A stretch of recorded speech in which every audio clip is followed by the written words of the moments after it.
안녕하세요. DJ 선아입니다. 오늘의 사연 시작해 보겠습니다.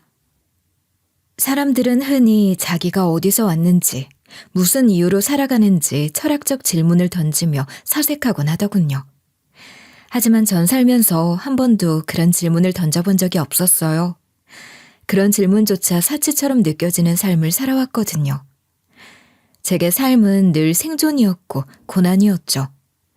한 고비를 뛰어넘으면 다음 고비가 다시 튀어나오는 서바이벌 게임과 같았달까요? 그러다 딸과 함께 아주 소박한 행복을 꿈꿨지만 혹독한 세상은 제게 그 작은 행복조차 허락하질 않더군요. 정말이지 세상이 원망스럽기만 했습니다. 그렇게 배신과 고통 속에서 하루하루를 버티던 제게 정말이지 생각지도 못한 한 줄기 희망이 찾아왔어요. 상상조차 못했던 비밀과 마주하며 제 인생은 완전히 바뀌었죠. 제가 들려드릴 사연은 제가 어떤 고난을 겪었고 어떻게 모든 걸 이겨내며 새로운 삶을 시작했는지에 대한 이야기예요. 제 삶에 관한 이 작은 얘기가 누군가에게 작은 용기와 희망이 될 수 있기를 바라며 지금부터 시작해 보겠습니다. 저는 부모님을 어릴 적 여의었어요.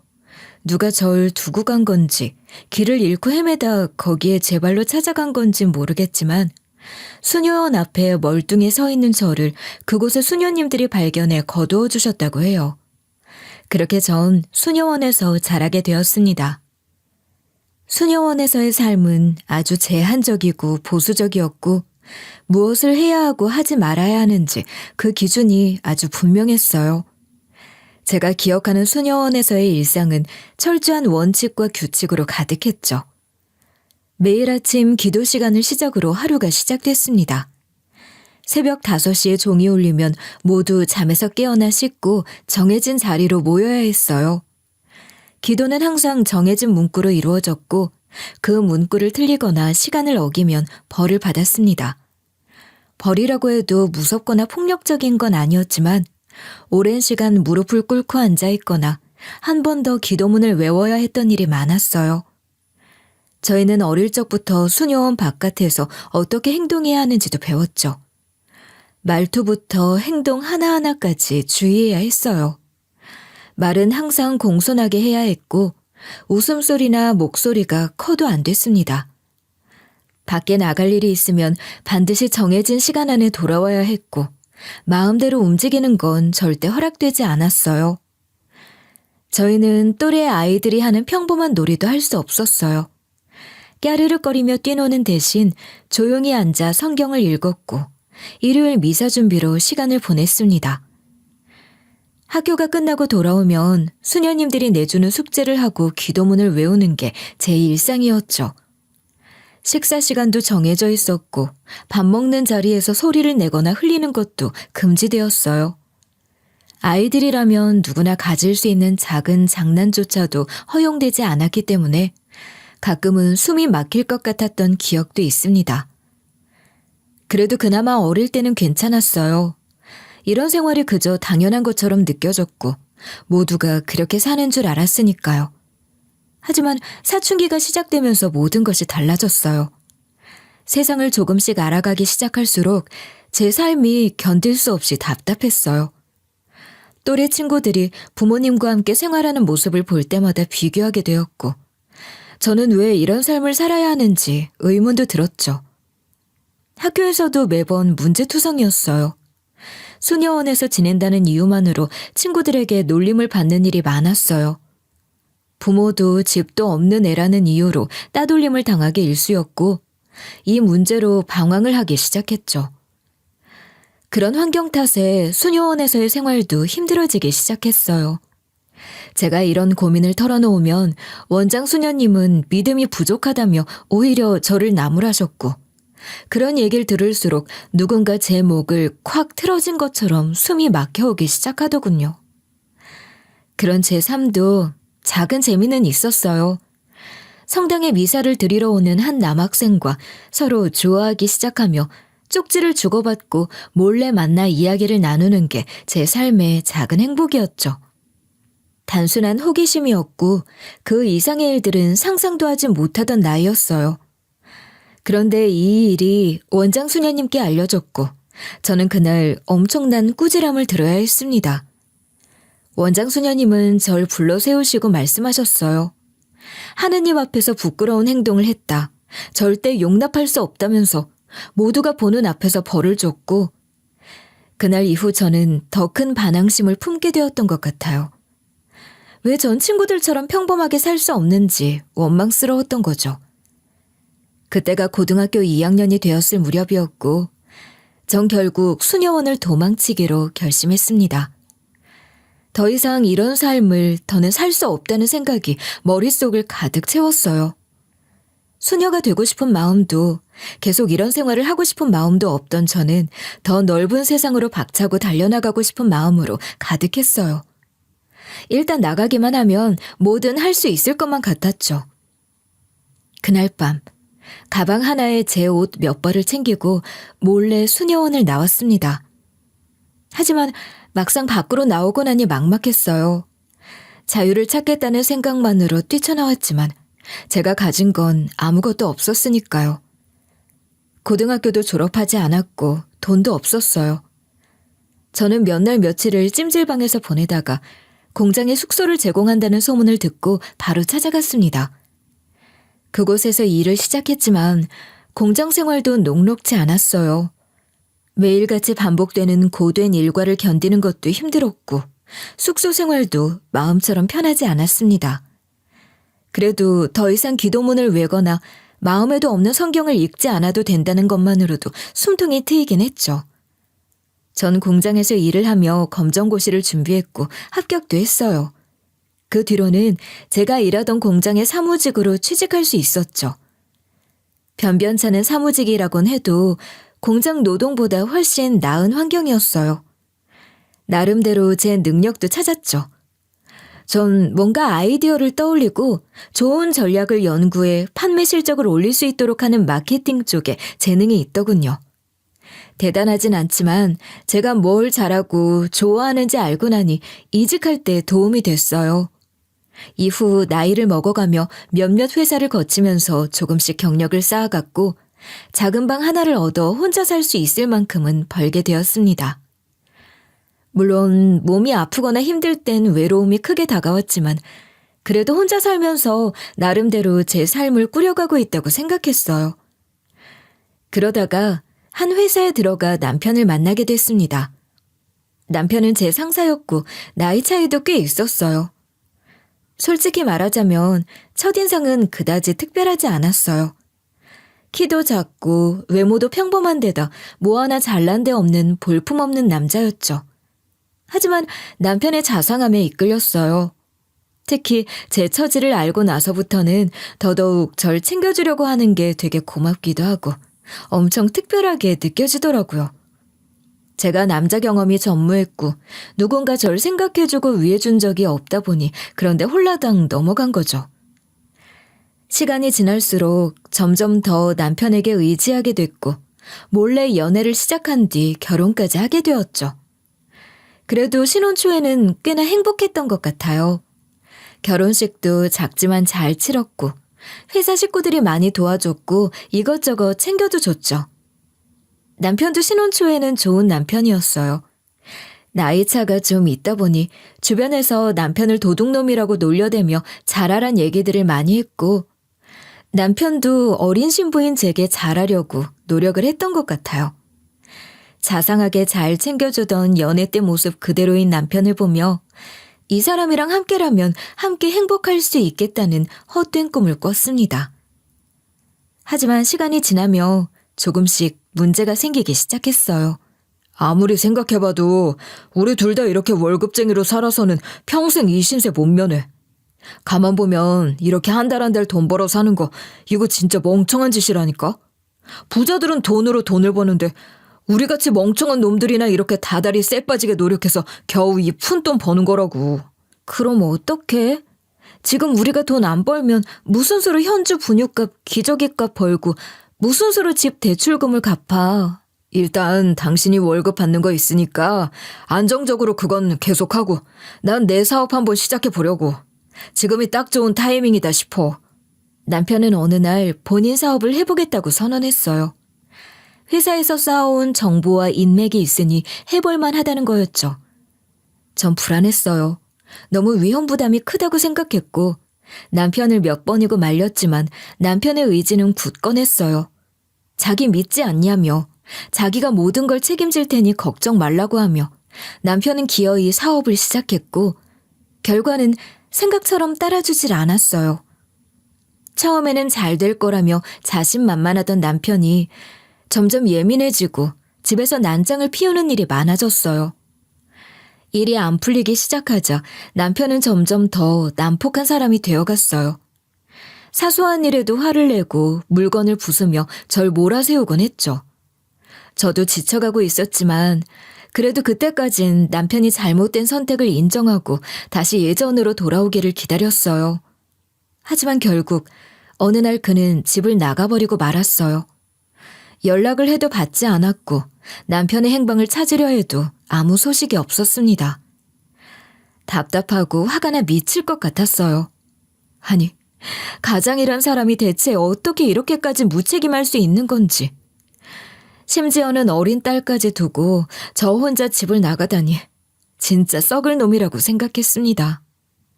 하지만 그렇다고 어디 있는지도 모르는 남편만 찾아 쫓아다닐 수도 없는 노릇이었어요. 제가 그럴 여유가 없는 처지였으니까요. 무엇보다도 저에겐 딸이 있잖아요. 제가 잘 키워야 하는 아이였고 남편 없이도 이 아이를 잘 키워야겠다는 일념으로 가득 차 있었죠. 남편 놈의 새끼가 살아있든 죽었든 어떻게든 저는 제 딸을 보호해야겠다는 생각뿐이었어요. 저는 회사 일을 더 열심히 하기 시작했습니다. 매달 들어오는 월급이 유일한 생계수단이었기 때문에 하루도 빠짐없이 출근했고 주말에는 알바를 하며 추가 수입을 마련했어요. 다행히 딸은 유치원에도 잘 다니고 아빠를 찾지도 않았어요. 아이가 나이에 비해 참 속이 깊은 편이었어요. 제 아빠가 그렇게 나가버린 걸 알아서인지 제 마음을 많이 살펴주는 아이였죠. 지은이 유치원에서 아빠의 날 행사하네? 엄마, 우리 그날 소풍 갈까? 우리 둘이 소풍 가자. 아빠의 날 행사하기 싫어서 그래? 엄마가 대신 가도 되는데. 유치원 별로야, 그치? 엄마, 나는 아빠 필요 없어. 아빠보다 훨씬 엄마가 멋있어. 그러니까 우리 그냥 둘이서 놀러 가자. 너무 빨리 철이 들어버린 것 같은 딸을 보며 저는 어떻게든 더 열심히 일하기로 마음먹었어요. 의지처 하나 없는 인생이지만 딸에게만큼은 안정적인 삶을 선물해주고 싶었고 언젠가는 그런 삶이 되길 바라는 마음으로 하루하루를 지탱해 나갔죠. 경제적으로 어렵고 남편은 행방도 모르고 앞날은 막막하기만 했지만 그래도 제게는 딸이 있었고 저희 딸은 6살밖에 되지 않았지만 엄마 생각을 끔찍이 하고 어찌나 귀엽고 사랑스러운지 그 아이 덕분에 하루하루를 버틸 수 있었습니다. 힘든 날에도 딸이 제게 달려와 안길 때면 모든 고민이 잠시 사라지는 것 같았어요. 딸은 혼자서 그림을 그려 제게 선물로 주기도 하고 집안일을 돕겠다고 어설프게 청소도구를 끌고 다니며 절 웃게 만들곤 했습니다. 그런데 그런 귀하디 귀한 제 딸이 갑자기 아프기 시작했어요. 처음에는 단순히 감기나 몸살이라고 생각했어요. 평소에도 몸이 약한 편이라 조금 더 잘 챙겨주면 나을 거라 믿었습니다. 하지만 딸이 자꾸만 기운이 없고 밥도 잘 먹지 못하길래 불안한 마음에 응급실로 데려갔죠. 그런데 병원에서 딸에게 뇌종양이 있다는 진단을 내렸습니다. 처음 그 말을 들었을 때는 심장이 내려앉는 것 같았어요. 뇌종양이라뇨. 세상에서 제일 건강해야 할 제 딸이 그런 큰 병에 걸리다뇨. 의사는 너무 막막하게 생각하지 말라고 아주 이른 시기에 조기 발견을 한 케이스라 완치 가능성이 높다고 했습니다. 생존 확률도 높으니 걱정할 것 없다고 희망을 잃지 말라고 했지만 제게는 그 말조차 막막하기만 했습니다. 하루하루 버티며 살던 저에게 딸의 치료비는 감당이 안 되는 수준이었습니다. 모아둔 돈도 없고 보험을 들어놓은 것도 아니었으니까요. 거의 한 달 벌어 한 달 사는 상황이었는데 수술비만 해도 감당하기 힘들 수준이었고 이번 치료비가 얼마나 더 들지는 상상조차 되지 않았습니다. 선생님, 지금 당장 급한 상황인가요? 제가 지금 너무 갑작스럽고 아무런 경제적 대비가 안 돼 있는 상황이라. 다행히 총각을 다투는 상황은 아닙니다. 물론 가능하면 최대한 빨리 수술을 받는 게 좋겠지만 당장 오늘 아니면 안 된다고 할 정도는 아니니까 일단 여유 되시는 대로 날짜를 잡아보도록 하죠. 하지만 그 말을 들으면서도 마음이 조급해지는 건 어쩔 수 없었어요. 하루라도 빨리 치료를 시작해야 하는 딸을 두고 돈 문제로 시간을 지체해야 한다는 게 너무 답답하고 속상했습니다. 못난 엄마인 제가 너무너무 미안하고 스스로가 원망스럽더군요. 일단 딸을 입원부터 시켜놓고 경과를 지켜보며 수술 일정을 천천히 정하기로 했어요. 상황이 이렇게 되고 나니 주변에 도움을 요청해야 했지만 천혜고아로 자란 저는 당연히 제 가족이나 친척에게 도움을 받을 수도 없는 상황이잖아요. 결국 마지막으로 의지할 곳은 시모뿐이었습니다. 시모는 제게 늘 차갑게 대하던 사람이었어요. 처음부터 절 마음에 들어하지 않았고 남편이 저와 결혼한다고 했을 때도 고아 주제에 뭘 믿고 우리 아들한테 붙냐며 무시를 했던 사람이었죠. 하지만 상황이 이런데 어떻게 시모를 찾지 않을 수 있겠어요. 딸의 할머니나 마찬가지인데 소녀를 위해서라도 도움을 줄 거라고 마지막 희망을 걸어본 거예요. 전 용기를 내서 시모를 찾아갔습니다. 시모는 제가 찾아온 걸 보고 대뜸 싫은 기색부터 드러냈습니다. 문을 열자마자 눈을 찌푸리더니 여기가 어디라고 찾아오냐며 소리를 버럭 지르더군요. 전 간신히 딸이 아프다는 말을 꺼냈습니다. 손녀가 큰 병에 걸렸다는 말을 들으면 마음이 조금은 누그러질 줄 알았어요. 하지만 시모는 차가운 눈빛으로 절 쳐다보더니 비웃더군요. 내가 왜 너한테 돈을 줘야 하니?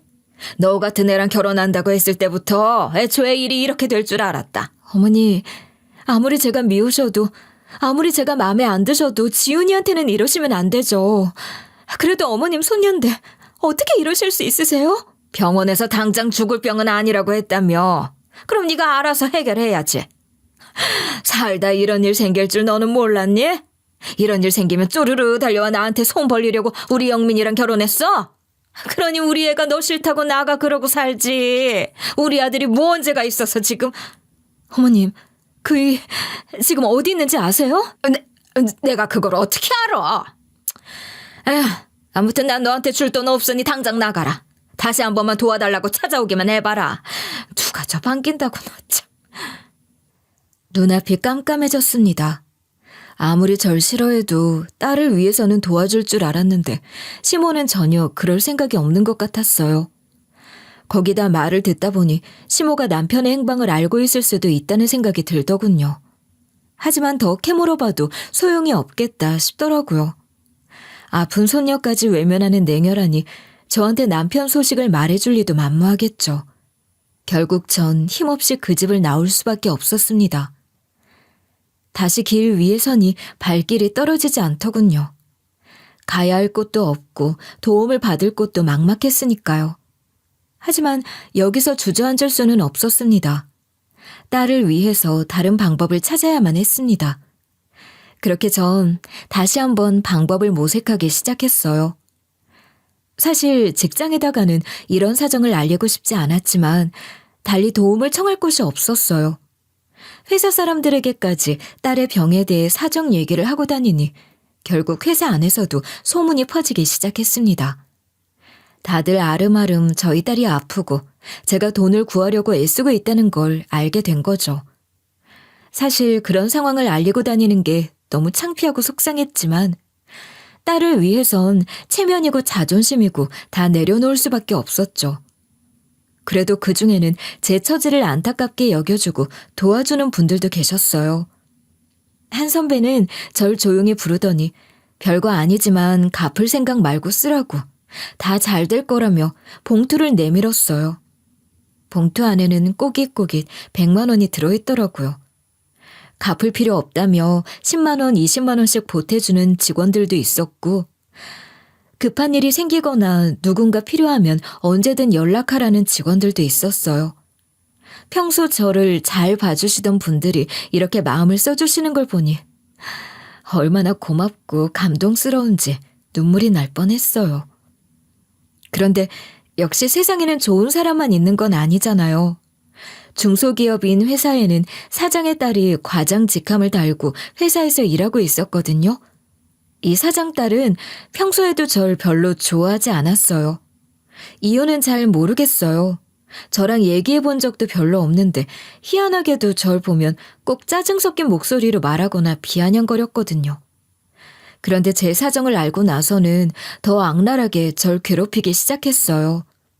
처음에는 은근히 빈정거리는 정도였어요. 사소한 것 하나하나를 꼬투리 잡으며 회사 분위기 망친다는 둥 어쩐다는 둥 해대는 거죠. 그 정도는 그냥 참을 수 있었어요. 제가 딸 때문에 힘든 상황이고 그 정도로 신경을 쓸 정신도 없었으니까요. 그런데 이 인간이 절 괴롭히는 강도가 점점 심해지는 거예요. 하루는 절 부르더니 어디 가서 구걸이나 하고 있지 왜 여기까지 와서 민폐냐.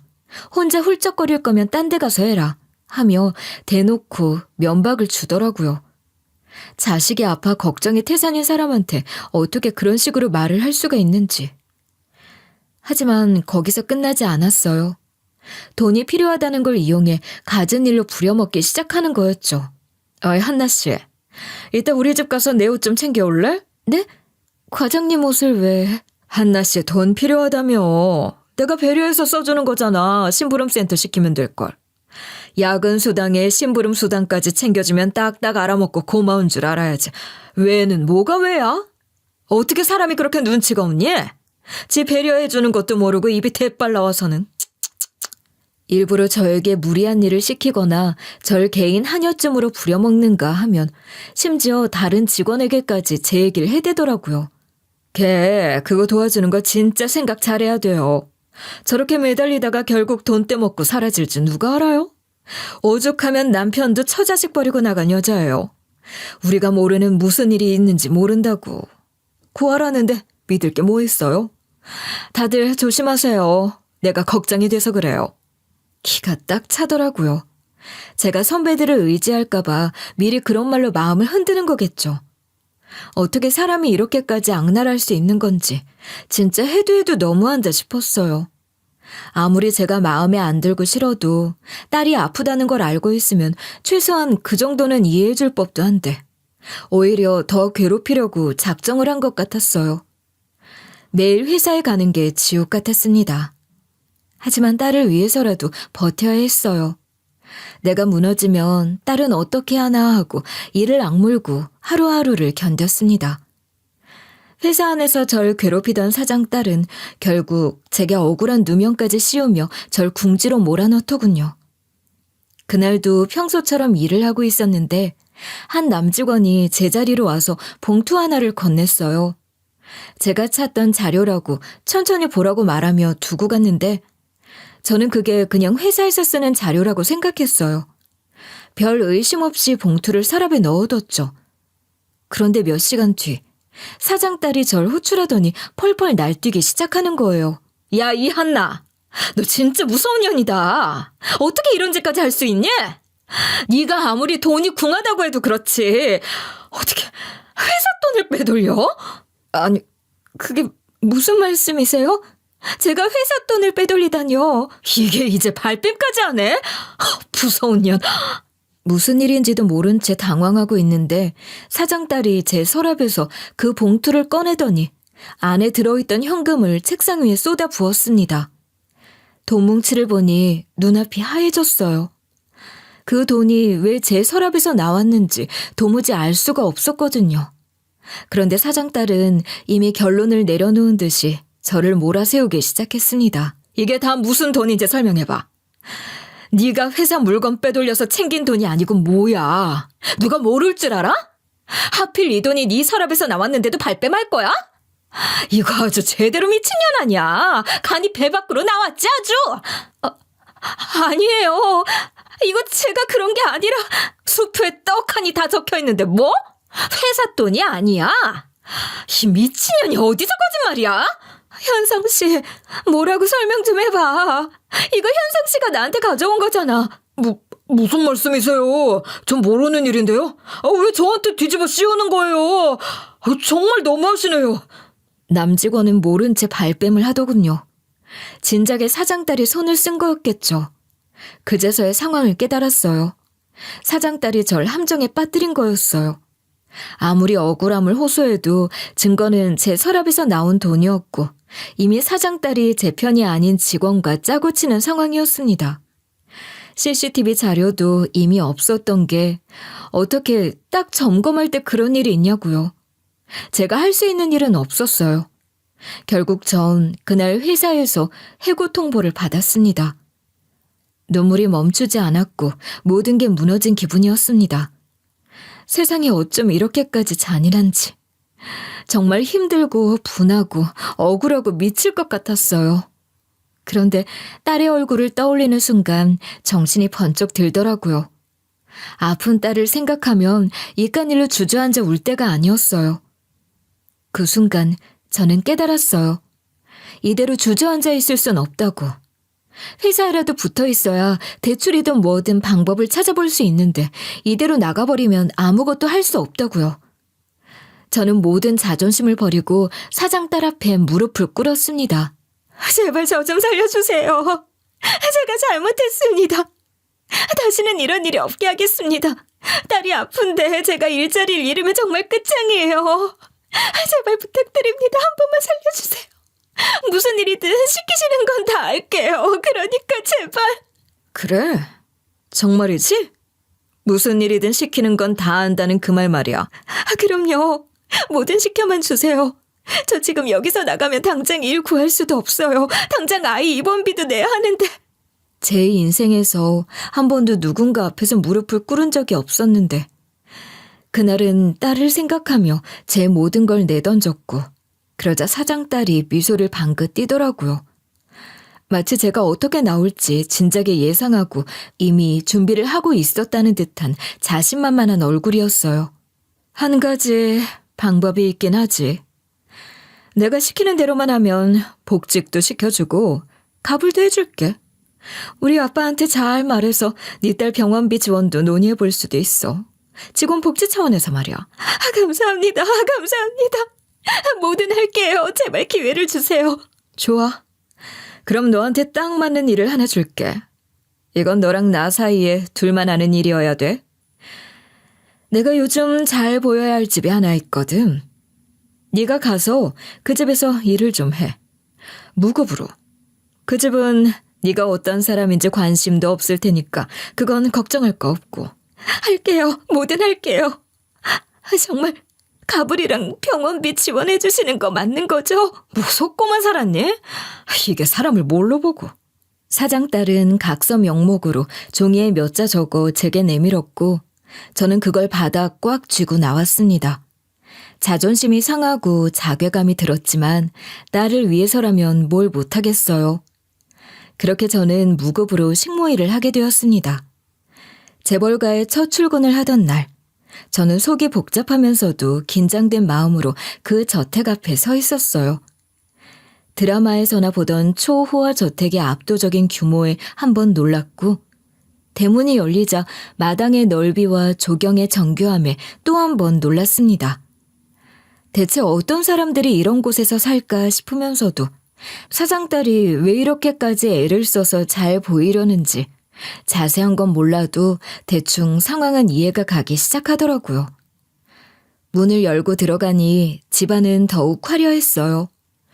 제 담당 업무에 대해 간단히 설명을 해준 건 집의 총괄 가정부였는데 그분 말에 따르면 이 집은 회장님과 노모, 회장의 아들, 그리고 그 아들의 딸, 이렇게 4사람이 거주하고 있었습니다. 집안에 상주하는 직원만 해도 여러 명이더라고요. 주방에서 일하는 직원만 3명, 청소와 정리를 전담하는 직원도 2명, 회장님의 노모를 돌보는 간병인도 따로 있었죠. 저는 그중에서 손녀딸을 케어하는 역할을 맡게 되었다는 설명을 들었어요. 저는 집안일을 돕는 단순한 일이나 청소를 맡을 거라고 생각했는데 어린아이를 케어하는 일이 제게 주어진다니 전혀 예상치 못한 일이었어요. 소녀 따님은 몇 년 전에 어머니를 사고로 잃었어요. 사모님이 돌아가시고 나서 아이가 마음의 문을 완전히 닫아버렸어요. 심리치료도 받아봤지만 큰 효과가 없었고요. 내년이면 학교에 입학해야 하는데 이렇게 말도 잘 안 하고 자기 방에만 있으니 회장님도 도련님도 걱정이 많죠. 이제는 누구에게도 마음을 열지 않아요. 그래도 아이를 잘 다루신다고 들었어요. 딸을 정말 잘 키우셨다면서요? 기대가 큽니다. 제가요? 순간 머릿속이 멍해졌습니다. 딸을 키우고 있는 건 사실이지만 전문가도 아닌 제가 이 아이를 잘 돌볼 수 있을까 하는 걱정이 앞섰어요. 가정부는 제게 큰아드님 소개로 오셨으니 잘해주실 거라 믿는다 라고 했고 무슨 소리인가 싶더라고요. 저는 이 집 큰아들이 누군지도 모르는데 절 소개한 사람이라니 무슨 말을 하나 싶었죠. 그 순간 사장 딸이 떠올랐습니다. 회사에서 마지막으로 제게 당부하듯 했던 말들, 그리고 절 저택에 보낸 이유가 어렴풋이 짐작되기 시작했어요. 네가 딸 잘 키운 얘기도 좀 많이 하고 아이들 다루는데 자신 있다고 하면 돼. 그리고 그 집 사람들이 내 얘기 물어보면 내가 좋은 사람이고 가정적이고 아이들한테도 잘할 것 같다고 꼭 말해야 해. 알겠지? 네가 나한테 잘해야 너도 잘 되는 거야. 명심해. 네. 그렇게만 하면 되는 거죠? 그리고 애 돌보면서 너한텐 엄마가 있는 게 좋을 거다. 이런 생각을 자꾸 심어주라고. 알겠지? 이제 와서 보니 상황이 끼워 맞춰지더라고요.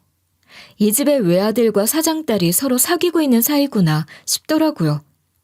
그렇지 않아도 사장딸이 요즘 부잣집 남자를 하나 물었다는 둥 하는 가십거리를 직원들이 얘기하는 걸 들은 적이 있는데 그게 바로 이 집 남자였던 거죠.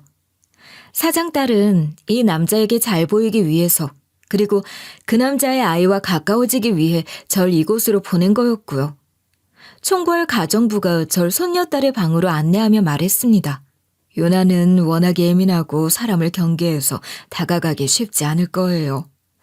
다들 처음에는 잘해보려고 했었지만 결국 다 포기했어요. 혹시라도 아이가 힘들어하거나 싫다고 하면 너무 무리하지 마세요. 천천히 다가가면 됩니다. 네, 명심할게요. 문이 열리고 방 안으로 들어가니 작은 체구의 아이가 창가에 앉아 있었어요. 제 나이 또래 아이들처럼 활발한 기운이라고는 찾아볼 수 없었고 마치 시간 속에 갇혀버린 사람처럼 고요하고 정적이 감돌더군요. 아이는 저를 힐끗 쳐다보더니 바로 다시 창밖으로 고개를 돌렸어요. 저는 아이에게 천천히 다가가 말을 걸었지만 아이는 아무런 대답도 하지 않았어요. 저는 눈만 꿈뻑거리는 아이에게 제 어린 시절 이야기를 들려주기 시작했어요. 엄마도 아빠도 없이 수녀원에서 자란 이야기를 하기 시작했고 엄마 잃은 슬픔에 잠긴 아이에게 조금은 위안이 되지 않을까 싶었거든요. 비슷한 아픔을 가진 제게 마음을 연 건지 처음엔 절 제대로 쳐다보지도 않던 아이였는데 어느 순간부터 절 향해 몸을 돌리고 제 얘기를 듣기 시작하더라고요. 그런데 그러다 문득 저를 빤히 보더니 뭔가 놀란 듯한 표정을 짓는 거예요. 그 표정이 이상하게 마음에 걸렸지만 처음에는 대수롭지 않게 여겼죠. 그런데 곰곰이 생각해보니 이 집에서 저런 눈빛을 받은 게 처음이 아니었어요. 청소를 도와주는 직원 2명도 흠칫 놀라면서 제가 회장님이랑 닮았다며 수군거린 적이 있었거든요. 그때는 그냥 우연히 생긴 얼굴이 비슷한가 보다 하고 넘겼는데 이번에 손녀딸마저 그렇게 반응하니까 뭔가 느낌이 묘해졌어요. 궁금해서 아이에게 물어봤어요. 혹시 왜 그렇게 놀랐니? 내가 너한테 이상해 보였어? 하고 묻자 아이는 말을 할 듯 말 듯 입술을 꾹 다물고 절 쳐다보더니 고개를 저었어요. 내가 혹시 네 할아버지랑 닮았니? 그래서 놀란 거야? 하고 물으니 이번엔 고개를 끄덕였어요. 아이의 대답에 저도 놀라고 말았죠. 그런데 아이가 갑자기 제 손을 잡아 끌더니 어디론가 데리고 가는 거예요. 아이는 거실 구석에서 작은 상자를 꺼내오더니 열었어요. 안에는 사진첩이 들어있었어요. 아이가 사진첩을 펼쳐 보이자 전 깜짝 놀랐어요. 사진 속에는 어린아이의 모습이 담겨 있었는데 그 얼굴이 저랑 너무 닮았더라고요. 어릴 적 제 모습을 보는 것 같았어요. 수녀원에서 자랄 때 찍은 사진 몇 장을 간직하고 있긴 하지만 그걸 제외하면 제 어린 시절 모습은 거의 기억나지 않는데도 그 사진을 보자마자 알 수 있었어요. 저였어요. 아니, 정확히는 저와 똑같이 생긴 아이였어요. 심장이 뛰기 시작했어요. 머릿속이 복잡하게 얽히는 것 같았어요. 혹시나 하는 생각에 가슴이 막 두근거렸죠. 그날 저녁, 저는 귀가하던 회장과 마주치게 됐어요. 회장은 절 보자마자 발걸음을 멈추더니 놀란 표정으로 절 바라봤어요. 순간 온 몸이 얼어붙는 것 같았어요. 회장은 한참 저를 바라보더니 마치 확인이라도 하듯 제게 이름을 물었어요. 얼떨결에 제 이름을 말했죠. 그러자 이번엔 고향이 어디냐고 물었어요. 저는 당황했지만 대답했어요. 부모님이 없어서 수녀원에서 컸다고 했더니 회장은 한참 말없이 절 쳐다보더니 잠시 주위를 둘러본 후 네가 하고 말을 꺼내시다가 일단 오늘은 퇴근하라고 하더라고요. 저도 분위기에 압도당해 몰아대꾸도 못하고 고개만 끄덕인 채 저택을 나왔어요. 그날 밤은 도저히 잠이 오지 않았어요. 사진첩 속 그 아이와 제 얼굴이 겹쳐 보였고 회장의 이상한 태도도 머릿속을 떠나지 않았어요. 뭔가 커다란 일이 벌어질 것 같은 예감에 마음이 불안했어요. 다음 날 아침, 회장의 비서가 절 따로 불렀어요. 비서는 조용히 절 보며 말을 꺼냈어요. 저희 회장님께서는 과거에 잃어버린 딸이 있었습니다. 그런데 그만 사고로 실종되고 말았습니다. 그 이후로 계속 딸을 찾아오셨죠. 그런데 어제 선생님을 보고 딸 같다는 강한 느낌이 드셨다고 하셨습니다. 제가 그 딸일 수 있다는 얘기인가요? 아니, 어떻게 그런 우연이 있을 수가 있죠? 혼란스러워하는 와중에 회장이 방으로 들어왔어요. 회장은 절 똑바로 바라보며 어제 절 보는 순간 잃어버린 딸 같다는 강한 직감이 왔다고 하더군요. 회장의 말에 저는 떨리는 손으로 가방에서 사진 한 장을 꺼냈어요. 어제 손녀분이 보여준 사진을 봤는데 제 어릴 적 모습과 너무 닮아서 저도 놀랐습니다. 그래서 어릴 적 사진을 찾아서 가져와 봤어요. 이건 제가 수녀원에서 살 때 찍은 사진입니다. 이렇게 똑같을 수가. 잃어버린 제 딸과 너무 닮지 않았습니까? 회장의 목소리는 떨리고 있었습니다.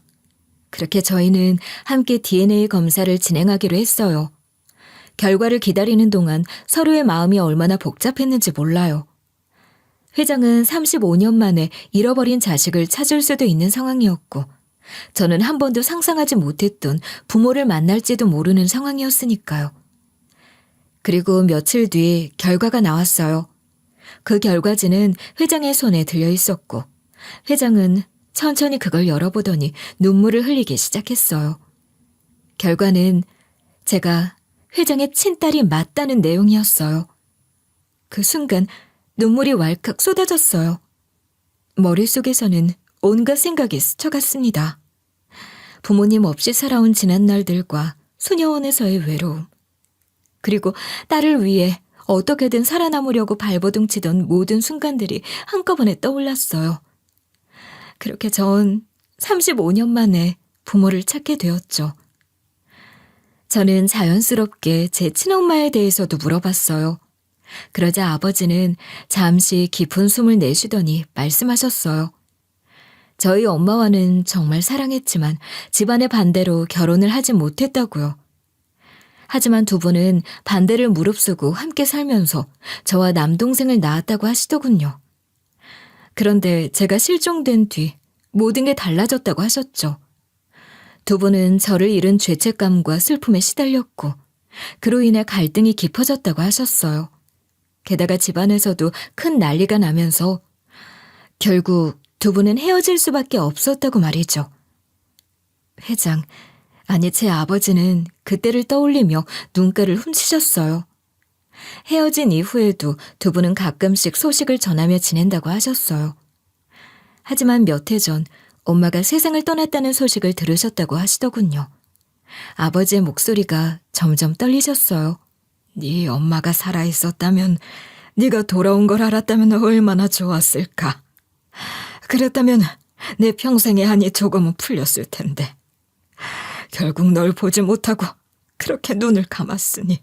아버지는 결국 눈물을 참지 못하시고 흘리셨어요.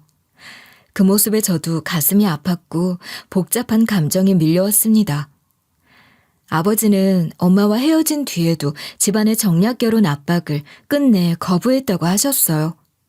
결혼은 하지 않았지만 아들 하나, 그러니까 제 남동생만 키우며 살아오셨다고 했어요. 아버지의 말투에서는 남동생에 대한 사랑과 애정이 가득 느껴졌어요.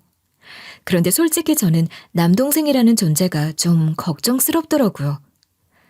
아버지야 당연히 딸을 찾은 게 기쁘시겠지만 남동생 입장에서는 생전 본 적도 없는 누군가가 30년도 훌쩍 넘은 시간 만에 갑자기 나타나 자식이라 하면 기분이 좋지 않을 수도 있잖아요. 특히 이 집이 재산도 많고 유산 문제도 얽혀 있을 텐데 제가 그걸 노리고 온 게 아니냐고 오해할까 봐 걱정도 됐죠. 하지만 그런 제 걱정은 완전히 기우였어요. 남동생은 오히려 절 반갑게 맞아줬어요. 제가 기억이 나지 않는 어린 시절에 대해 이야기를 꺼내더라고요. 저희는 1살 차인데 어릴 때 제가 자기 코 닦아주고 인형놀이도 같이 하며 참 잘 챙겨줬다고 했어요. 그때가 너무 그리웠다고 하면서 갑자기 눈물을 보였어요. 정말 누나 맞냐며 절 와락 끌어안더라고요. 그 모습에 저도 마음이 놓이면서 동시에 울컥했어요. 한참을 그렇게 울다가 저희는 서로에게 미처 못했던 이야기를 풀어놓기 시작했어요. 남동생은 제가 갑자기 사라진 뒤 얼마나 힘들었는지, 어린 마음에 누나를 찾겠다고 집을 뛰쳐나가려 했던 일까지 꺼내며 그동안의 마음을 털어놨어요. 저는 그런 동생이 참 안쓰럽고 미안했어요. 남동생은 그동안 저를 잃어버린 사실이 아버지에게도 자신에게도 평생 지워지지 않는 상처로 남아있었다고 하더군요. 그래서 누나를 찾는다는 소식이 전해지면 아버지보다 자기가 더 초조했다고 하더라고요. 정말 상상조차 하지 못한 계기로 가족을 만나게 됐고 더구나 더더욱 상상조차 못했던 어마어마한 부잣집의 딸이란 사실은 제게 너무나 큰 충격이었고 그 기쁨에 심취할 시간도 부족했지만 제겐 더 급한 문제들이 남아있었어요. 아무리 제 삶이 뒤바뀌었어도 저희 딸의 건강이 먼저였으니까요. 저는 저희 딸의 병과 제 처지를 아버지와 남동생에게 솔직히 털어놨고 둘은 곧바로 행동에 나섰어요. 아버지는 병원 관계자에게 직접 연락하셨고 저희 딸은 최고급 VIP 병동에 입원하게 됐어요. 병원장까지 직접 찾아와 인사를 건넬 정도로 세심하게 신경을 써줬고 매일 딸의 상태를 확인하며 치료 방향을 논의했어요. 돈 있고 힘 있는 사람들은 이렇게 사는 건가 싶더라고요. 그게 부럽다기보단 저희 딸이 제때 치료를 받고 회복될 수 있다는 사실에 감사했어요. 다행히 수술은 성공적이었고 회복도 빠르게 진행됐어요. 의사들은 예후가 매우 좋다며 절 안심시켰고 저는 눈물나게 다행이라는 말밖에 할 수 없었어요. 아이가 안정을 찾고 나자 비로소 다른 얘기들을 나눌 수 있게 됐어요. 남동생이 처음부터 저에게 너무 따뜻하게 대해줬기에 저는 마음을 열고 남동생에게 모든 걸 털어놓을 수 있었어요. 제가 어떻게 이 집에 들어오게 됐는지, 그리고 그 과정에서 겪은 일들까지 전부 말했죠. 사장딸이 절 얼마나 괴롭혔는지, 누명까지 씌워가며 절 이 집으로 밀어넣은 뒤 자기 계획대로 움직여주길 강요했는지 등에 대해서 말이에요. 남동생은 이야기를 듣자마자 분노를 참지 못하고 자리에서 벌떡 일어났어요. 알고 보니 사장딸은 남동생과 만나는 사이도 아니더라고요. 저는 그 얘기를 듣고 기가 찼어요. 사장딸이 저에게 자기가 얼마나 완벽한 사람인지 자랑하면서 조카에게 자기를 좋은 엄마감으로 인식시키라는 얘기를 들으면서 둘이 연인 사이라도 되는 줄 알았죠. 미쳤어, 누나? 나도 사람 보는 눈은 있다고. 그 여자랑? 아유, 택도 없지. 그 여자는 그냥 경제인 모임에서 우연히 만난 거야. 근데 어찌나 들이대는지 내가 진짜 하도 연락을 해대면서 우리 유나 걱정까지 오지랖을 떨어대는 거야. 자기가 유나 케어 잘해줄 사람을 안다고 하도 그러길래 그냥 귀찮기도 하고 믿져야 본전이다 하고 오케이 했던 거였는데. 천만 다행이다. 난 또 네가 우리 사장딸이랑 정말 깊은 사이면 어쩌나 내가 얼마나 걱정을 했는지 알아? 그런 여자랑 내 동생이 상상도 하기 싫어. 너무 끔찍해. 그보다 누나, 그런 인간을 어떻게 참고 살았어? 그거 절대 가만두면 안 되겠는데? 남동생은 화를 참지 못하며 사장딸이 자신을 쫓아다닌 방식과 저에게 한 짓들을 낱낱이 밝힐 계획을 세우기 시작했어요. 저 혼자서는 할 수 없던 복수를 남동생의 도움으로 할 수 있게 됐죠. 며칠 뒤 남동생은 경제인들이 모이는 큰 행사에 사장딸을 초대했어요. 이 행사는 각계각층의 저명한 인사들이 모여 네트워킹을 하는 자리였어요. 사장딸은 이 자리에 참석하면 남동생과 더 가까워질 기회라고 생각했는지 흔쾌히 수락하더군요. 사장딸은 평소보다 더 화려한 옷차림으로 등장해 사람들의 이목을 끌었어요. 남동생은 일부러 사장딸을 행사장 중앙으로 끌어냈어요. 그리고 마이크를 잡고 청중 앞에서 발표를 시작했죠. 전 행사장 한켠에서 상황을 지켜보고 있었습니다. 특별한 자리에서 특별한 분을 소개하고 싶다며 누군가를 소개하는 멘트를 하자 사장딸은 자기가 소개될 거라고 확신하는 미소를 짓더군요. 제게 아주 특별한 관심을 가지고 끊임없이 절 도와주려 애쓴 분입니다. 덕분에 오늘 저는 정말 중요한 진실을 알게 되었죠. 남동생은 대형 스크린에 사장딸이 절 괴롭히고 협박했던 증거들을 띄우기 시작했어요. 사장딸은 당황한 표정으로 남동생을 바라봤지만 이미 늦은 뒤였죠. 사장딸이 제게 보낸 메시지들, 저를 이 집으로 보낼 때 했던 협박, 그리고 회사를 뒤에서 조종하며 벌였던 비리들까지 모두 공개됐어요. 청중들은 하나같이 놀란 표정으로 화면을 바라봤고 사장딸은 얼굴이 실시간으로 하얗게 질려가고 있었어요. 남동생은 차분하면서도 날카롭게 사장딸의 행동을 비판했어요.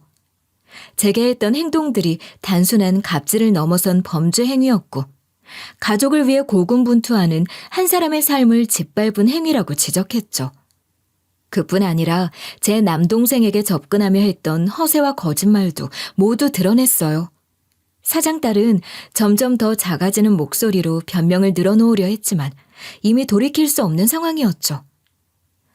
행사가 끝난 뒤 사장딸은 완전히 망신을 당했습니다. 이미 모든 행동들이 업계에 퍼지며 회사 이미지에도 큰 타격을 줬고 결국 사장은 딸을 회사에서 물러나게 할 수밖에 없었죠. 그렇게 사장딸에 대한 복수를 마친 찰나 잊고 있던 남편놈이 마침 타이밍도 좋게 제 앞에 나타나더군요. 제 소식을 대체 어떻게 들었는지 갑자기 나타나서는 병원에까지 찾아와서 얼굴을 들이밀며 한없이 착한 척을 해대는데 기가 막혔어요. 마치 몇 년간 연락 한 번 없던 사람처럼 구는 건 잊은 모양이었죠.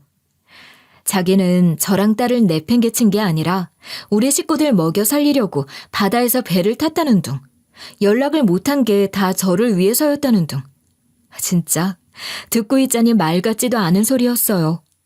그럴 거면 그 전에 얼굴이라도 비쳤어야지. 저랑 딸이 집에서 먹을 것조차 없어 발버둥 칠 때는 어딜 갔었는지. 생각만 하면 분통이 터졌어요. 그래서 대체 내 소식을 어떻게 알았냐고 물었더니 알고 보니 이 인간 사장딸이랑 꽤 오래전부터 그렇고 그런 사이였다는 거예요. 제가 눈치를 못 챘던 것도 한심했지만 그보다 사장딸이 절 그렇게 악착같이 괴롭힌 이유가 고작 그런 거였다니 분노가 치밀었어요.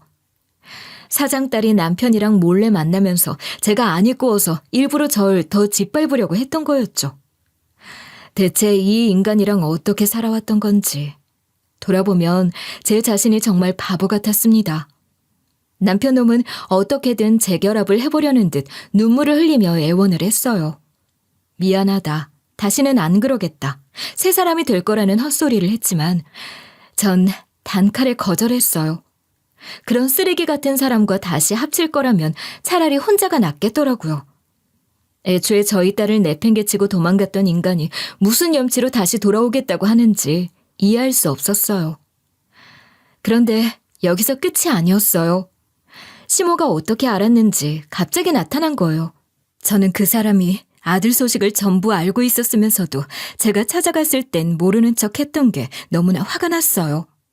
돈도 필요 없으니 딸 수술 좀 도와달라고 애원했을 땐 손살을 치더니 이제 와서 아버지의 권력을 보고는 태도를 싹 바꿨더라고요. 대체 어떤 배짱으로 그런 짓을 하는지 어이가 없었어요. 이 모든 사실을 알게 된 아버지는 분노를 참지 않으셨어요. 평생을 자기 딸을 찾으며 살아온 아버지가 딸과 소녀를 이렇게 만든 사람들을 가만두실 리가 없었죠. 먼저 아버지는 남편의 그간의 행적에 대해 조사하셨어요. 배를 탔다는 둥 어쩌고 저쩌고 떠들어대더니 알고 보니 그 인간 그동안 사장 딸과의 연줄로 회사를 옮기고 좋은 자리에 올라 있더라고요. 그런데 이게 다 회사 내부 비리를 덮어주면서 이뤄낸 자리였던 거예요. 아버지는 이 모든 비리를 철저히 조사해 증거를 모았고 그 자료를 경찰과 언론에 동시에 넘겼어요. 그렇게 되자 남편은 하루아침에 회사에서 쫓겨났고 비리 혐의로 검찰 수사를 받게 됐죠. 시모에게는 더 가혹한 일이 벌어졌어요. 아버지는 시모가 과거부터 어떻게 살아왔는지까지 조사해 전부 드러내셨어요. 시모가 동네에서 온갖 사람들에게 돈을 빌리고 갚지 않았던 일들, 그동안 쌓아놓았던 악행들이 하나하나 밝혀지면서 주변에서 완전히 외면당했어요. 시모는 이제 어디서도 설 자리가 없게 됐어요. 힘 있는 재벌가에서 작정하고 한 사람을 털려고 들면 웬만한 수사기관보다 더 제대로 해낸다는 게 실감이 났어요. 마지막으로 사장 딸과의 관계도 아버지가 손수 정리해 주셨죠. 아버지는 남편과 사장 딸의 불륜관계를 담은 증거들을 경제계에 퍼뜨리셨어요. 사장 딸은 이미 한 차례 망신을 당했지만 이번엔 더 치명적이었어요. 자신의 불륜 상대가 가진 비리까지 드러나면서 업계에서 완전히 신뢰를 잃었고 아버지는 그 인간이 다시는 복귀할 수 없도록 철저히 막아버리셨어요. 감사해요, 아버지. 저한텐 평생 이런 재편이 없을 줄 알았는데. 평생 혼자일 줄 알았는데. 내 딸을 잃어버리고 평생 지옥에 산 것만 해도 분한데 그 시간 동안 내 딸을 감히 그렇게 괴롭힌 놈들을 내가 가만둘 수는 없지. 나는 널 위해서라면 더한 짓도 했을 거다. 이제 걱정 말아라. 내가 너랑 지훈이를 세상 끝까지 지켜줄 테니. 아버지는 단 한 번의 실수도 없이 그들에게 철저한 복수를 해주셨고 저는 처음으로 마음의 평화를 찾을 수 있었어요. 시간이 흘러 저희 딸은 완치에 성공했습니다. 병원에서 마지막 검사를 받고 나올 때 의료진도 박수를 쳐주며 축하를 해줬고 딸은 활짝 웃으며 절 안아줬어요. 그 순간이 아직도 생생해요. 그동안 겪었던 모든 고생이 보상받는 느낌이었어요. 건강해진 딸은 학교로 돌아가 예전처럼 친구들과 어울렸고 저 역시 한결 여유로워진 마음으로 새로운 일에 도전할 수 있게 됐어요. 아버지가 직접 제 능력을 인정하시고 본사 마케팅팀에 합류할 기회를 제시해 주셨어요. 그동안의 경력과 실적을 살려 이곳에서 제대로 제 능력을 펼칠 수 있게 되었죠. 물론 낙하산이란 말이 나오지 않도록 더 열심히 노력하려고 다짐했어요. 초반엔 눈치도 보이고 부담도 있었지만 주변 사람들에게 신뢰를 얻기 위해 하나하나 결과로 보여주는 방법밖에 없었어요. 제가 맡은 프로젝트에서 괜찮은 성과가 나오기 시작하면서 팀원들도 제 노력을 인정해줬고 저도 조금씩 자존감을 찾아가기 시작했죠. 저를 힘들게 했던 사람들은 그 뒤로 하나같이 비참한 결말을 맞이했어요. 전 남편은 비리 혐의가 드러난 뒤로 구속됐다가 감옥에서 나와도 빚더미에 앉았다고 들었어요. 사장 딸과의 관계가 세상에 알려지면서 주변에서도 완전히 외면당했대요. 전 시모는 결국 빚쟁이들에게 쫓기며 여기저기 떠도는 신세가 됐다고 하더군요. 사장 딸은 회사를 떠난 뒤 아무리 발버둥 쳐도 다시는 업계로 복귀할 수 없게 됐어요. 셋 다 스스로가 뿌린 씨를 고스란히 걷어들인 셈이죠. 아참, 절 도와줬던 전 회사 직원들에게는 제 나름대로 은혜를 갚으려고 했어요. 예전에 저와 함께 부당한 일을 겪었던 동료들에게 새 직장을 추천해주거나 아버지 회사로 이직할 기회를 마련해줬어요. 특히 절 끝까지 믿어주고 도와줬던 두 직원은 지금 저희 팀으로 함께 일하고 있어요. 제가 번듯한 삶을 되찾은 것 자체도 감사한 일이지만 저에게 힘이 됐던 사람들을 저도 힘내게 해줄 수 있다는 게 참 큰 기쁨이었어요. 이제 전 가족들과 함께 살아갈 앞날을 그리며 희망에 차 있습니다. 딸도 밝고 건강하게 자라고 있고 저는 일과 가족이라는 두 가지 소중한 축을 잡으며 안정된 생활을 이어가고 있어요. 앞으로 어떤 일이 닥쳐도 이제는 두렵지 않을 것 같아요. 가족이 있다는 건 이런 거구나 하고 실감하며 매일 감사한 마음으로 하루하루를 살아가고 있습니다. 돌아보면 제 인생은 마치 폭풍우가 몰아치는 바다 위를 떠도는 배 같았어요. 어디로 흘러갈지 모르는 불안 속에서도 저 자신을 잃지 않으려고 애쓰며 견뎌왔죠. 그리고 제가 얻은 가장 큰 깨달음은 어떤 어려움 속에서도 자신을 포기하지 않는 용기가 중요하다는 거였어요. 여전히 완벽하지는 않지만 지금 저는 딸과 가족과 함께 행복한 하루하루를 살아가고 있어요. 제가 겪은 경험들이 누군가에게는 더 나은 선택을 할 수 있는 작은 위로와 희망이 되었으면 좋겠습니다. 긴 이야기를 들어주셔서 진심으로 감사드립니다.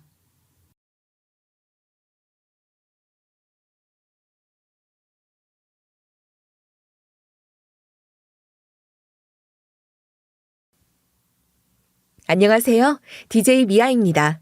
오늘의 사연 시작해보겠습니다. 여러분은 신을 믿으시나요? 저는 종교도 딱히 없고 믿는 신은 없지만 저는 사람과 사람 사이의 인연의 힘을 믿어요. 결국 우리가 살면서 겪게 되는 모든 일들은 사람이 하는 일이고 그렇기에 내가 지금 이 자리까지 무사히 올 수 있었던 건 모두 사람들의 덕분이란 생각을 가끔 하곤 하죠. 오늘 제가 들려드릴 사연 역시 그 인연의 힘, 사람의 힘에 관한 이야기입니다. 참 묘하고 묘한 인연이 이어져 여러 사람의 삶을 바꾸게 된 제 이야기를 지금부터 시작해보겠습니다. 저는 고시촌에서 엄마랑 같이 분식집을 해왔어요. 저희 엄마는 오랫동안 같은 자리에서 분식집을 하셨고 자연스럽게 제가 그 가게를 이어받게 됐죠. 가난한 고시생들이 무슨 돈이 있다고 그걸 다 시켜. 그냥 떡볶이 하나만 시켜. 어차피 남을 거 내가 서비스로 줄라니까. 저희 엄마는 고시생들, 학생들이 오면 떡볶이 하나만 시켜도 김밥에 튀김까지 서비스로 끼워주던 분이었고 그래서 저희 가게엔 고시생들의 발길이 끊이지 않았죠. 아, 물론 맛도 끝내줬고요. 남편도 고시생 시절 저희 가게 단골 손님 중 한 명이었어요. 가게에 거의 매일같이 오던 남편과 자주 오가며 보다가 눈이 맞았고 그렇게 연애를 시작하게 됐죠. 연애 시절부터 남편 사시 공부하는 뒷바라지를 제가 다 했어요. 남편은 공부만 잘했지 실생활에선 허점투성이인 사람이라 하나부터 열까지 챙겨줄 게 너무 많은 사람이었거든요. 옆에서 뒤치다꺼리 하면서도 그래도 나름 재밌는 연애 시절이었어요. 장모님, 제가 꼭 빨리 변호사 돼서 영주랑 장모님 호강시켜드릴게요. 걱정하지 마세요. 아이고, 아주 힘이 불끈불끈 다 나네. 결혼하기 전부터도 남편은 저희 엄마를 장모님이라고 불렀고 늘 호강시켜드리겠다는 말을 달고 살았죠. 하지만 바람과는 달리 남편은 사시패스 문턱 앞에서 번번이 계속 미끄러졌어요. 이게 고시 중독이 걸리고 자꾸 사람 미치게 만드는 이유가 뭔지 알겠더라고요. 아예 큰 점수차도 아니고 너무너무 아깝고 아쉽게 자꾸 떨어지니까 자꾸 더 매달릴 수밖에 없는 거예요. 저희가 연애 시작하고 난 후로 벌써 3번째 떨어지던 해에 남편은 결국 제 앞에서 눈물을 보이고 말더군요. 합격하고 나면 멋지게 프로포즈하고 싶었는데 미안하다. 자기야, 왜 울어? 합격은 내년에 또 하면 되지. 왜 울어? 울지 마. 합격 확인하고 무릎 꿇고 프로포즈 하려고 했는데 다 물 건너갔어. 이제 끝이라고 끝.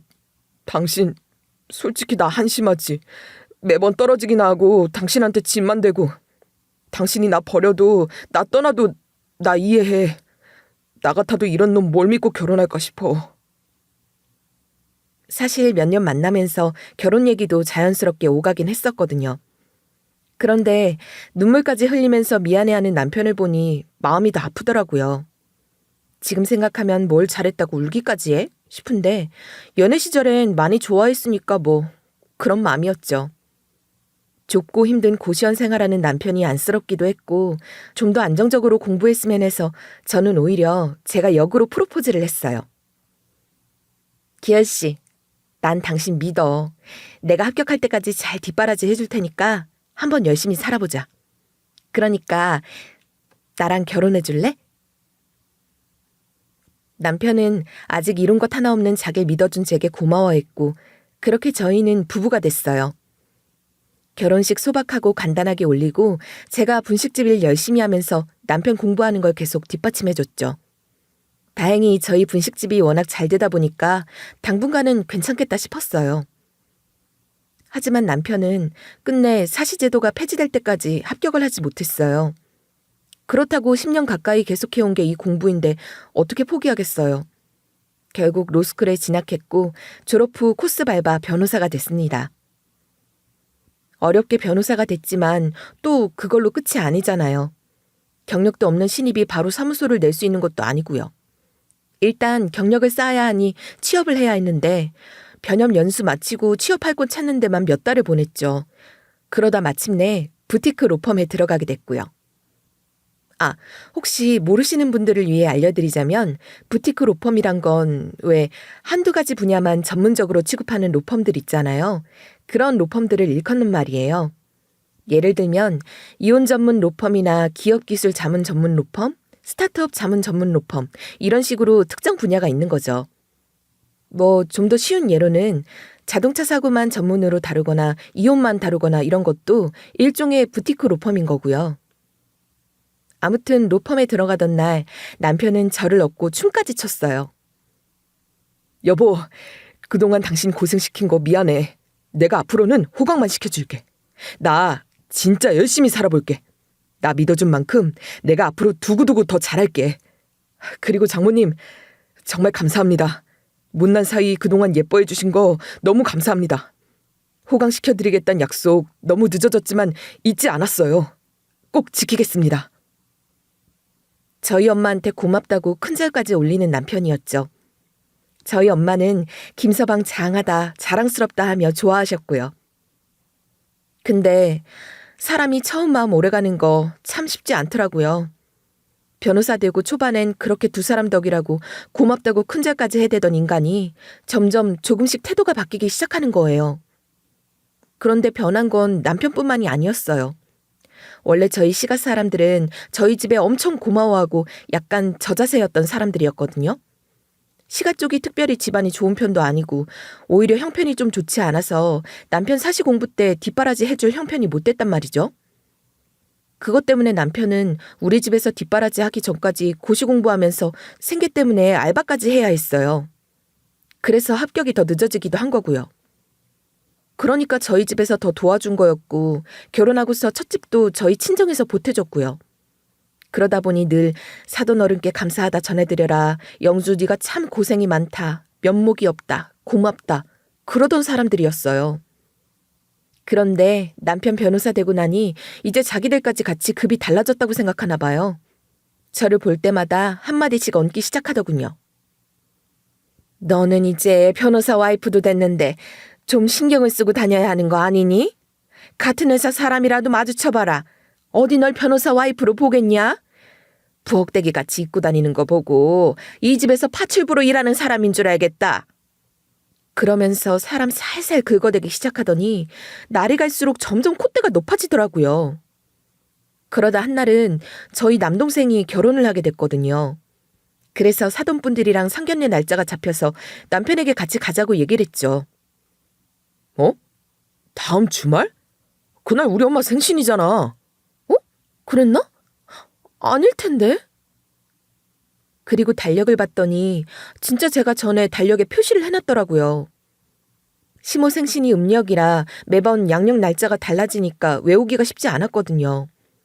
신우이가 저희더러 이제 잘 나가는 변호사 어머니인데 아무 데서나 해서 되겠냐.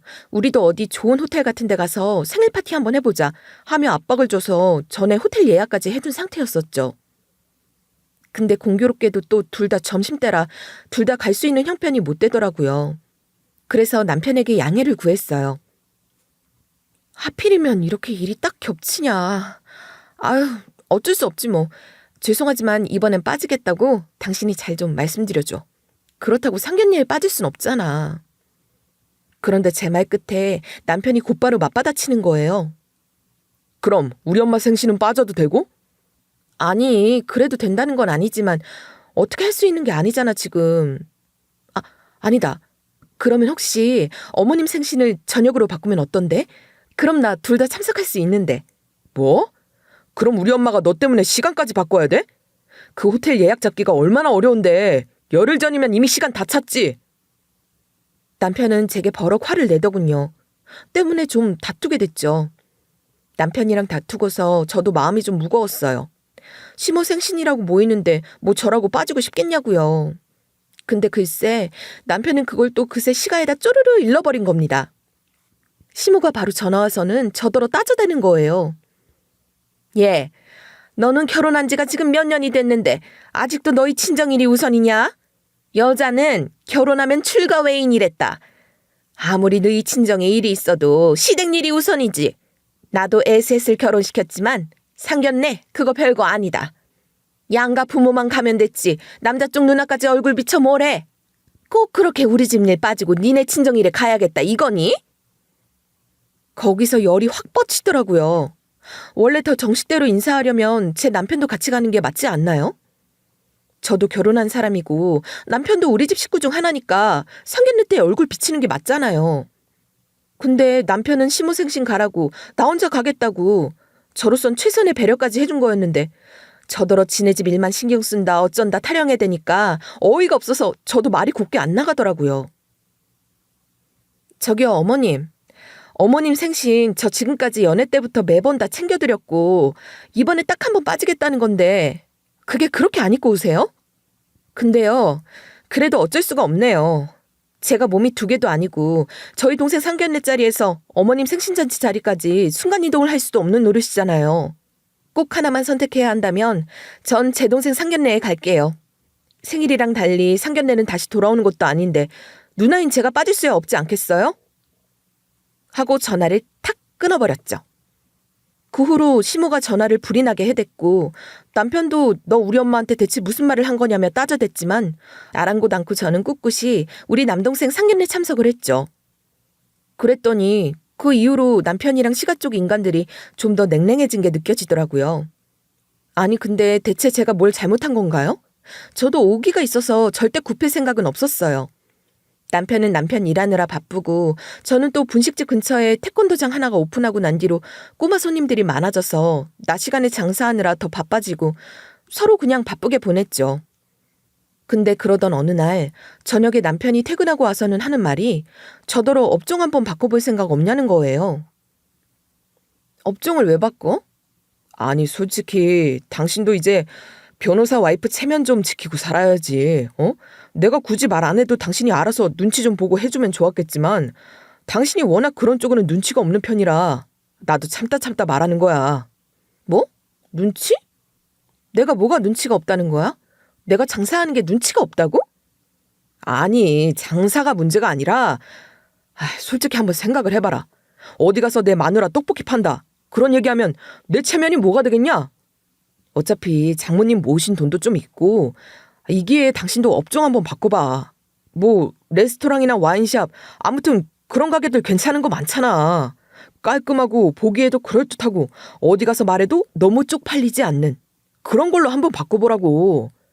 명색이 로펌 다니는 변호사 마누라가 떡볶이가 뭐냐 떡볶이가. 솔직히 너무 그렇다고 생각하지 않냐? 가뜩이나 콧대 높아진 가짜는 시가 때문에 분노 게이지 차오르고 있었는데 불을 지피는 거였죠 아주. 저는 화가 나서 맞섰죠. 분식집이 뭐가 어떤데? 당신은 분식집이 창피해? 난 당신이 그런 생각을 한다는 사실이 더 창피해. 돈 없는 고시생 시절엔 우리 집 와서 분식 먹고 침 질질 흘리더니 이제 변호사 됐답시고 금 매기고 금 나누기 하는 당신 그 사상이 더 창피하다고. 뭐 직업에 귀천 있고 가게에도 귀천 있냐? 그리고 내가 업종 바꾸고 일 새로 시작하려면 인테리어 비용 생기지 이것저것 돈 깨지지. 그건 뭐 땅에서 나오니? 네가 대줄 거니? 뭐? 내가 그걸 왜 대줘? 네가 가게 팔아서 권리금 나오면 알아서 할 일이지. 그리고 장모님이 모은 돈으로 좀 보태줄 수도 있는 거 아니야? 나는 지금 일종의 컨설팅을 해주고 있는 거 아니야, 너한테. 변호사도 상담비 받듯이 원래 이런 거 상담해주면 컨설팅비 받고 그러는 거야. 근데 내가 너한테 지금 친절하게 알려주고 있잖아. 너도 이제 어린 나이도 아니고 혼자 억척스럽게 사는 것도 아니고 내가 명색이 변호사고 우리 로펌도 잘 나가.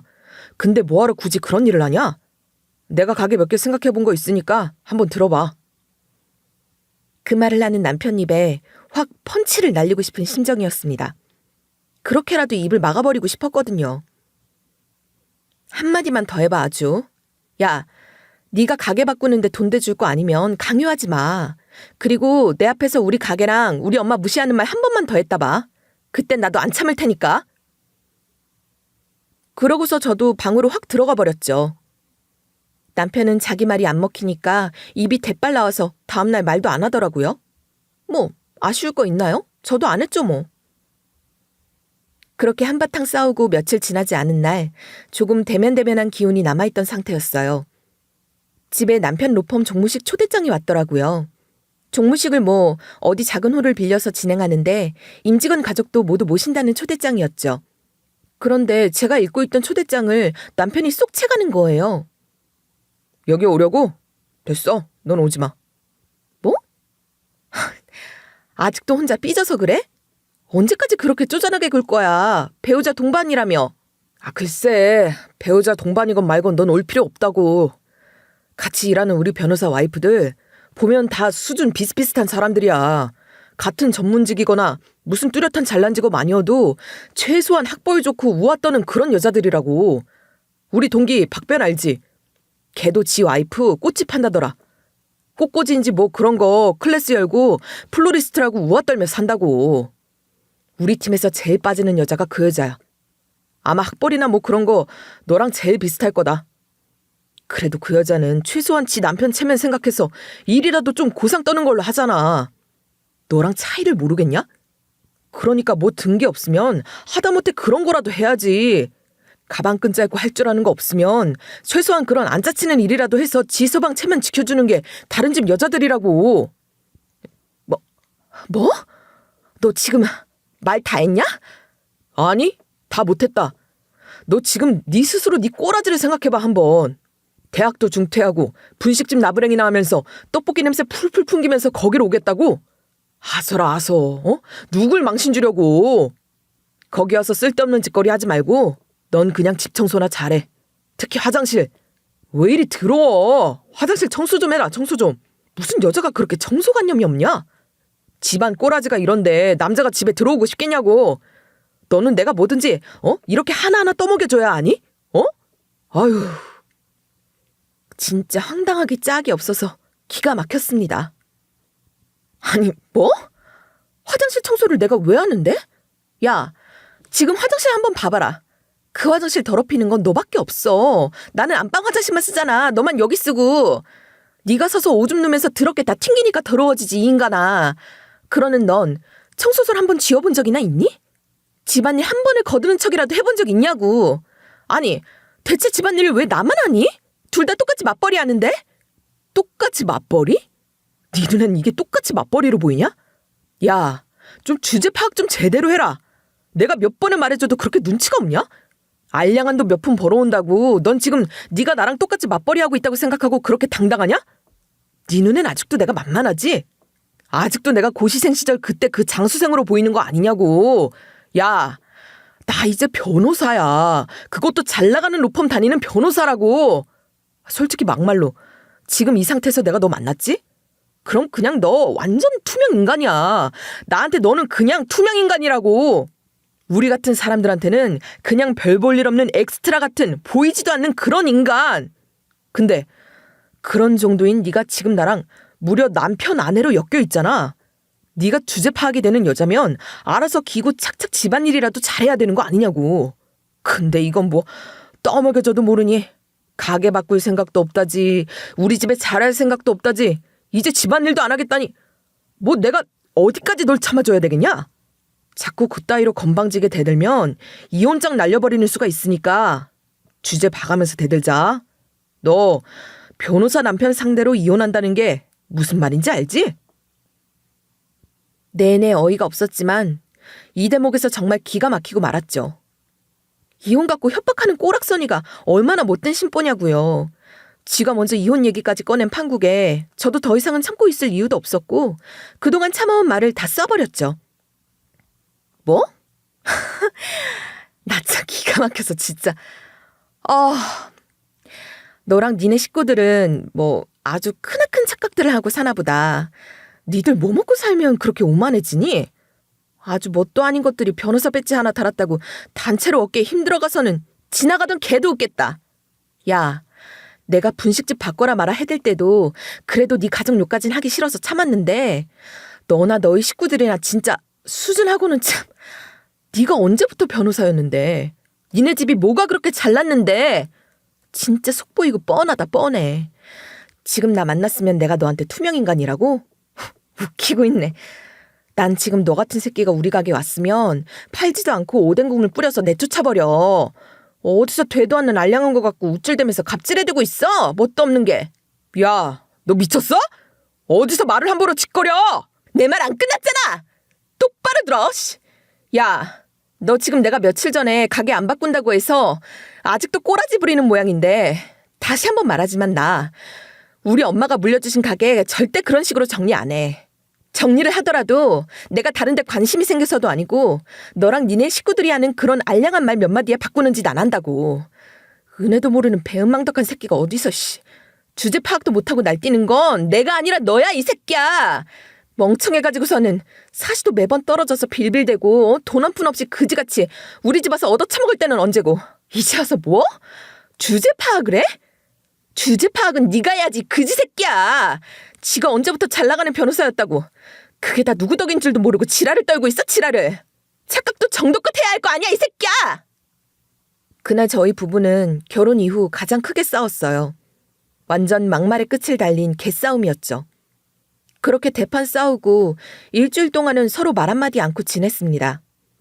그리고 그날 단단히 열이 받은 저는 바득바득 칼을 갈았죠. 종무식 날만을 기다리면서요. 남편의 로펌 종무식 날 시작 시간에 맞춰 저는 기어이 그 장소에 나타나줬습니다. 일주일 넘게 말도 안 하고 있었고 그렇게 크게 싸웠으니 남편은 제가 거기에 나타날 거라고는 생각도 못하고 있었겠죠. 야, 네가 여길 왜 와? 여기가 어디라고? 왜? 내가 뭐 못 올 때 왔니? 남편이 제 옷을 잡아 끌면서 딴에는 주변 눈치 살피느라 목소리 낮추고 뭔 복화술 하듯이 말하더라고요. 여기 와서 체면 깎이게 하지 말고 따라 나오라느니 혼자 뭐라 중얼대는데 그러거나 말거나 저는 단상만 보며 박수치고 있었죠. 곧이어 정혜준 대표님의 인사 말씀이 있을 예정이오니 임직원분들과 내빈 여러분들께서는 자리에 착석해 주시면 감사하겠습니다. 대표가 단상에 올랐고 남편은 결국 저를 밖으로 내보내는데 실패하고 별 수 없이 투덜거리면서 자리에 앉았어요. 곧이어 대표는 인사말을 시작했습니다. 그리고 인사말이 끝나가는 듯 보이던 무렵 대표는 갑자기 제 쪽을 바라봤죠. 그리고 제가 이 로펌을 세우게 된 계기가 된 분이 바로 이 자리에 계십니다. 영주 씨, 잠깐 올라와 주실 수 있으실까요? 그러면서 손으로 저를 가리키는 거였죠. 그러자 남편은 이게 어떻게 된 일인지 몰라 충격을 먹었고 이게 뭐냐며 설명하라는 눈치였지만 저는 아랑곳 않고 대표 소개 멘트에 맞춰 단상으로 올라갔습니다. 사실 저는 이 로펌의 대표와 아주 특별한 인연을 가진 사이였거든요. 학창 시절 저는 원래 육상 선수였어요. 어릴 때부터 다른 건 몰라도 뛰는 것 하나는 자신이 있었죠. 체전 나가서 메달 딴 적도 있고 계속 운동을 하다 대학도 육상 전공으로 가게 됐고요. 어느 날이었어요. 대학 내 훈련실에서 혼자 체력 단련을 한창 하다가 너무 힘이 들더라고요. 엄마가 해준 떡볶이 생각이 나더군요.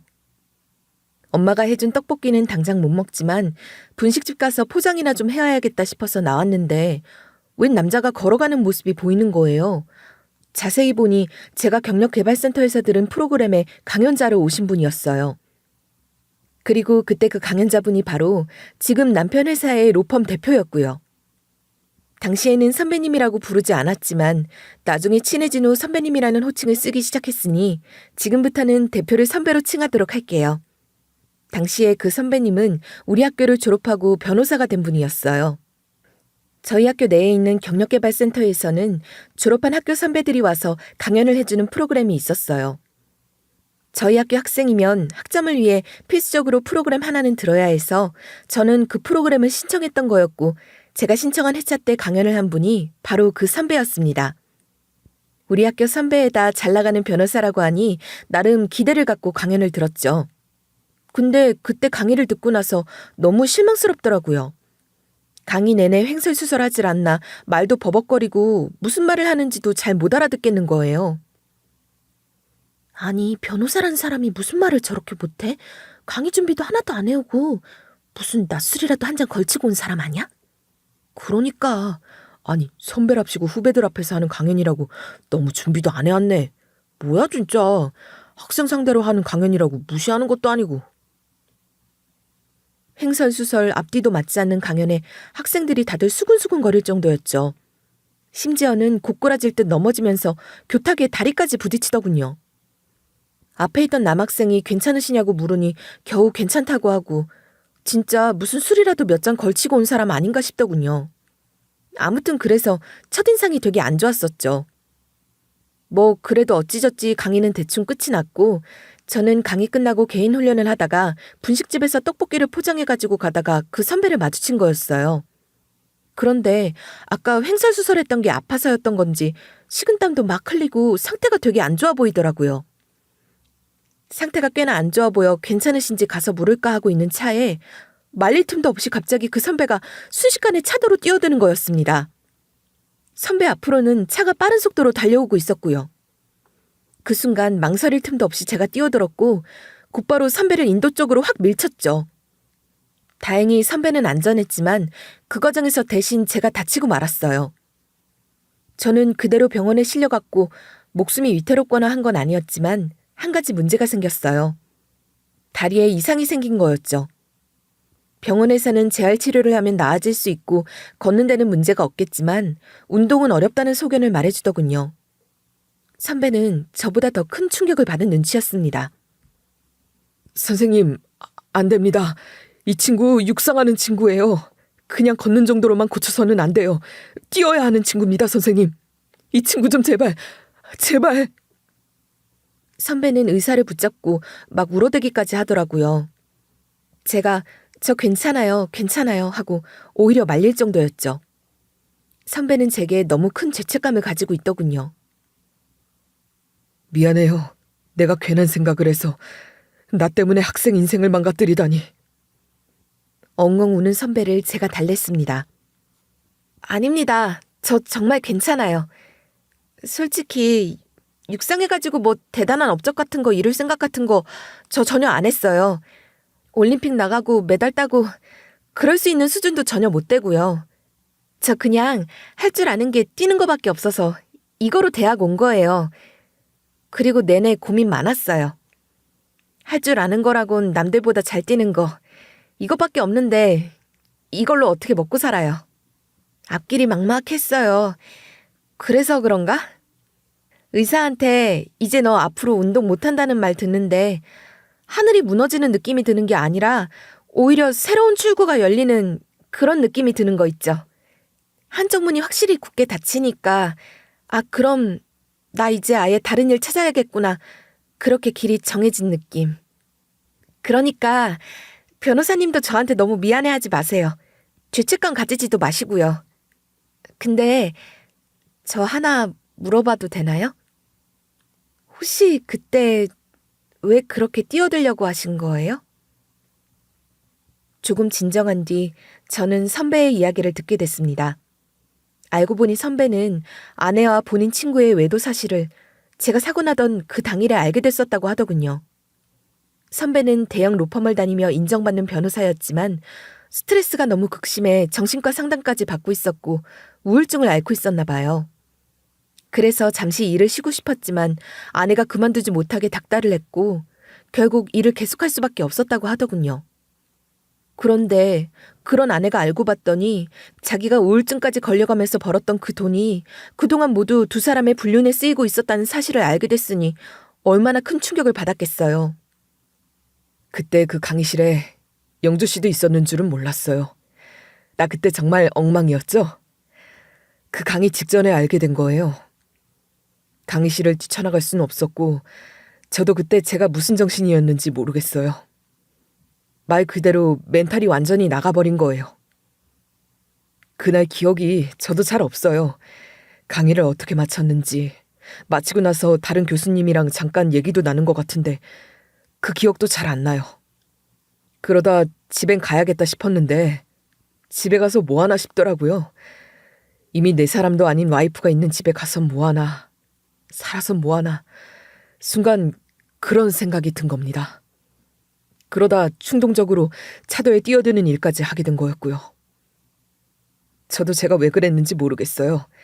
그냥 그 순간 정신이 반쯤 나간 상태로 모든 걸 끝내고 싶다는 그런 마음에 나도 모르게 차도로 나간 것 같아요. 그런데 제가 아니라 학생을, 영주 씨를, 이렇게 어리고 앞길이 창창한 사람을 이렇게 망치게 됐으니 이 죄를 어떻게 하면 좋겠어요. 선배는 또다시 눈물을 보이더군요. 모든 치료와 재활비는 책임지고 다 대주겠다며 운동도 할 수 있게 해주겠다는 선배를 붙잡고 말했습니다. 제가 아까 한 말, 그냥 대충 위로하려고 한 말도 아니고 다 진심이에요. 저는 운동만 바라보고 살아온 사람이 아니라 운동 말고는 뭘 할 수 있을지 몰라 그냥 그것만 해온 사람이라고요. 근데 이제 저한테는 이거 말고 무수한 가능성이 생긴 거예요. 저 선배님 말씀대로 아직 어리고 할 수 있는 일은 많아요. 그러니까 저한테 너무 미안해 하시지 마세요. 저한테 진 빚 갚으려면 쓸데없는 생각 말고 부디 잘 사시고요. 제가 구해드린 목숨인 거 아시죠? 다시는 스스로 목숨 버리는 일 따위는 하지 마세요, 선배님. 아, 선배님이라고 불러도 괜찮죠? 저희 같은 학교니까. 저는 선배에게 그렇게 허튼 생각 않고 잘 살겠다는 약속을 받아냈죠. 이후 선배는 내 치료와 재활비를 대주며 계속 나를 살펴줬고 저희는 부쩍 친해졌어요. 서로 얘기도 많이 나눴고 같은 학교 선후배로서 서로에게 힘이 돼주는 관계가 됐죠. 선배는 재활을 해내는 저를 보면서 본인도 더 살아갈 힘이 생긴다며 우울증 치료도 하고 이혼 소송도 성공적으로 해냈습니다. 그리고 시간이 흘러 지금 이 로펌을 세운 후 이 자리까지 오게 된 거였고요. 이 정도로 가까운 관계인데도 남편에게 이 선배에 대한 얘기를 전혀 하지 않은 건 몇 가지 이유가 있었어요. 일단 가장 큰 이유는 남편이 연애 당시 질투가 엄청 심해서였어요. 제 휴대폰에 있는 남자 번호만 봐도 질투를 하고 지우면 안 되냐고 할 만큼 남편은 질투가 심했죠. 그래서 한 번은 그걸로 선배에게 푸념을 좀 한 적이 있었는데 선배가 그럼 내 얘기는 안 하는 게 좋겠다 하시더군요.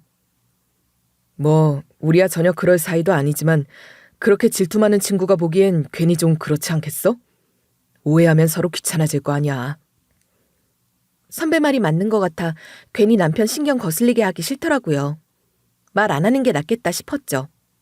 그리고 또 한 가지 이유로는 남편이 괜히 덕 좀 볼 생각할까 우려가 되어서도 있었어요. 선배는 제가 사고 났던 그 오래전엔 힘든 일을 겪었지만 이후엔 정신적인 부분도 회복하고 노력도 많이 해 승승장구하고 있던 사람이었거든요. 그런 잘 나가는 업계 선배가 있다는 걸 알면 괜히 기대려고 할 수도 있고 저한테 다리를 놔달라고 할 수도 있고 그렇잖아요. 사실 남편이 여기 입사할 수 있었던 것도 따지고 보면 제 부탁덕이긴 했지만 그건 진짜 최후의 방법으로 저도 용기 내서 드린 부탁이었거든요. 남편이 이력서 넣을 건데 한번 잘 검토해봐달란 얘기를 했었죠. 근데 그건 남편이 변호사 합격 후에도 하도 취업이 안 되니까 도저히 안 되겠다 싶어 살짝 얘기한 거였고 자격 조건이 안 되면 합격 안 시켜도 된다고 했었죠. 그런데 만약 남편이 저희 사이를 미리 알았다면 아예 믿는 구석이라고 생각하고 노력도 안 했을 거 아니에요. 그래서 미리 말을 전혀 안 한 거였죠. 남편 놈은 이런 내막도 모르고 저한테 이따위로 막대한 거였지만. 여기 이분이 안 계셨다면 저는 절대 지금까지 올 수 없었고 저희 회사도 있을 수 없었습니다. 저에게는 생명의 은인이자 또 저희 회사가 세워질 수 있었던 조석 같은 분입니다. 다시 한번 큰 박수 부탁드립니다. 그렇게 선배는 저를 소개했고 저는 선배를 처음 만났을 때의 일들과 축사를 간단하게 마친 후 나란히 박수를 받았습니다.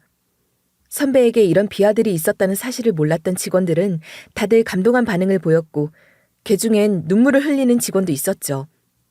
물론 제 남편은 전혀 아니었고요.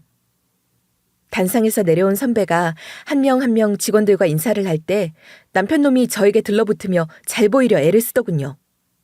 대표님, 그동안 몰라 뵀습니다. 저희 아내가 이렇게 존경하는 선배님이신 줄 알았다면 제가 진작에 더 잘 모셨어야 하는 건데 말이죠. 염치가 없습니다. 앞으로 잘 모시겠습니다. 남편은 잘 보이려 한껏 아양을 떨어댔지만 선배의 표정은 차갑게 그저 없더군요. 남편의 말은 받아주는 둥 마는 둥 하며 다른 직원들과 인사를 하러 넘어갔죠. 남편은 기분이 팍 상한 티가 났고요. 뭔가 눈치를 챈 건지 종무식 다녀온 후 남편이 제게 따지고 들더라고요. 너 혹시 대표님한테 내 얘기 안 좋게 한 거 있어? 무슨 소리야? 내가 무슨 얘기를 안 좋게 해. 아까 그 상황 아무리 생각해도 이상하잖아. 네가 목숨까지 구해줬다는데 왜 나한테는 그러는데? 자기 목숨 구해준 여자의 남편이 내 직원이다. 그럼 오히려 나한테 더 잘하고 좋아해야 마땅한 거 아니야?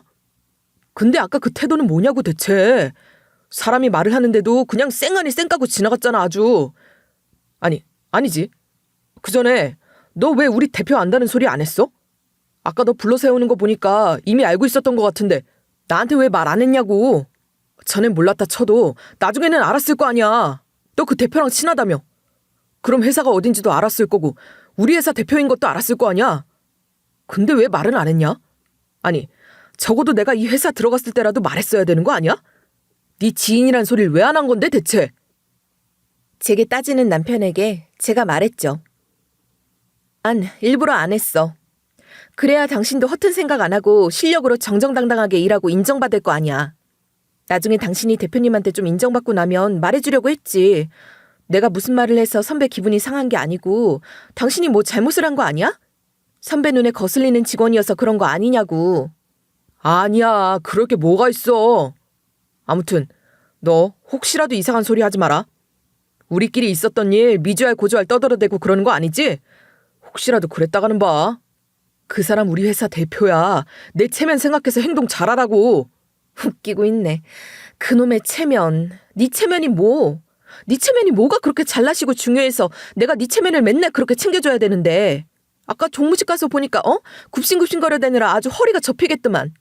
그러고 굽신거리고 다니면서 내 앞에서 아주 왕처럼 굴려고 그러지? 뭣도 아닌 게. 그날 이후 며칠 내내 남편은 저한테 와서는 자꾸 따져대더군요. 너 진짜 이상한 소리 안 한 거 맞아? 뭔 말 한 거 아니야? 내 얘기 안 좋게 한 거 아니냐고. 아무래도 대표가 좀 이상하다니까. 나 대하는 태도가 자꾸 차가운 것 같단 말이야. 다른 직원들한텐 어깨도 툭툭 쳐주고 격려도 해주고 그러더니 나만 보면 싸늘하잖아. 아씨, 아무래도 나 뭐 찍힌 것 같은데. 남편은 그렇게 징징대더군요. 내가 내 남편 못 되라고 그럴 리가 있겠어? 심지어 잘 봐달라고 특별히 부탁해서 합격까지 시킨 내가? 당신이 뭐 잘못한 거 아닌지 본인이나 돌아봐. 당신이 일을 뭐 잘못하는 거 아니야? 일을 제대로 해서 인정받을 생각을 좀 해봐. 내 남편이라고 잘 보이려고 하면 당연히 곱게 안 보이지. 안 그래? 그 선배 원래 그런 깐죽거리는 스타일들 딱 싫어해. 일 안 하고 뺀질거리고 머리 굴리는 인간들 싫어하는 사람이라고. 아니야, 뺀질은 무슨. 요즘 일이 미어 터져서 죽을 지경이구만. 아주 일이란 일은 나한테 다 온다니까. 그럼 뭐가 문제인데? 일을 많이 주는 건 그만큼 믿어준다는 소리겠지. 뭐가 그렇게 불만이 많냐 너는? 일을 많이 주면 그때가 기회 아니야? 맡겨준 일 열심히 잘 해내서 인정받으면 될 거 아니야. 계속 나한테 와서 밉보인 것 같다고 징징댈 시간에 일이나 더 해. 그렇게 말하며 일축했지만 사실 남편은 대표에게 제대로 찍힌 게 맞았어요. 실제로 남편이 종업식에 오지 말고 청소나 하라고 비아냥거렸던 날, 저는 화가 나 대표에게 전화를 걸었었거든요. 우리 남편 일 잘하고 있냐고 묻자 선배는 말끝을 흐리더라고요. 아, 내가 대표다 보니까 일이 많아서 밑에 직원들이 어떻게 하는지까지는 잘 몰라. 근데 뭔가 석연치 않은 느낌이 들더라고요. 선배, 그러지 말고 그냥 솔직하게 말해줘요. 그 사람 뭐 문제 있어요? 그런 거예요? 그게 솔직히 김 변호사에 대한 평이 좋지는 않아. 사수들 평가도 별로 좋지 않고 의뢰인들이랑 마찰도 좀 있고 내가 아무래도 좀 난감한 상태긴 하네. 전혀 모르던 남 같으면 솔직히 계속 더 같이 일하고 싶지 않은 후배 직원인데 너 봐서 뽑은 거라 그러기도 난감하고 이거 참 뭐라고 말해야 될지 모르겠다. 선배, 그 인간 자르고 싶으면 자르셔도 돼요. 뭐? 그게 무슨 소리야 임마. 잘라도 된다니. 저 그 인간이랑 이혼할 거예요. 선배 얘기 들어보니까 괜히 저 때문에 능력도 없고 그릇도 안 되는 인간 걷어주시느라 애먹으신 것 같은데 저 때문에 그런 불편 겪게 해드려서 제가 오히려 죄송하네요. 자격도 안 되는 놈 계속 데리고 쓰시게 해서 죄송해요. 그러니까 이제 자르셔도 돼요. 선배는 화들짝 놀랐지만 이내 남편에 대해 얘기를 하더군요. 사실 평판도 너무 안 좋고 말들이 많았었다고요. 그래서 더 이상 저 때문에 잘 봐줄 필요 없으니 그냥 해고하시라고 말했죠. 이후 선배는 종무식이 지나고서 계속 남편을 엄청 굴려댔나 봐요. 뭐 아무리 일 못하는 직원이고 평판이 별로라고 해도 아무 계기 없이 무턱대고 해고를 시킬 수는 없잖아요. 아무래도 자르려면 명분이 있어야 할 테니 나름대로 방법을 쓰신 거겠죠. 일부러 어려운 일을 더 줘서 계속 못 해내고 함으로써 해고할 명분을 만든 거였죠. 만약 못 버티다 나가면 더 좋은 거고요. 안 그래도 변호사들이 업무 과중에 야근이 흔한데 남편한테 일을 완전히 더 몰아준 거죠. 남편은 또 나름 눈치는 있어가지고 자기가 아무래도 밉보인 것 같으니 어떻게든 한번 잘 보여보겠다고 그 일을 다 받아가지고서는 끙끙대면서 어떻게든 처리해보려고 애를 썼죠. 결국 집에까지 끌고 와서 야근하고 밤을 새고 그렇게 하루에 2-3시간씩 자면서 일에만 매달리더군요. 그런데 가뜩이나 일 못하고 실수 많던 인간이 그렇게 잠도 못 자면서 해낸 일이 완벽할 리가 있겠어요? 결국 수면 부족으로 대형 사고를 칠 뻔한 모양이었어요. 남편이 일한 이 로펌은 스타트업 자문을 전문으로 하고 있는데 기업에 필요한 기술을 쓰는 데 있어서 법적인 부분도 엄청 중요하거든요. 지적재산권에 문제가 없는지, 규제받을 수 있는 가능성은 없는지 등등 고려할 사항들이 많으니까요. 그런데 남편이 같은 업종의 스타트업 기술 자문을 해주다가 그걸 비슷한 업종의 다른 기업에 자료를 보내려고 하는 치명적인 실수를 저지르고 만 거예요.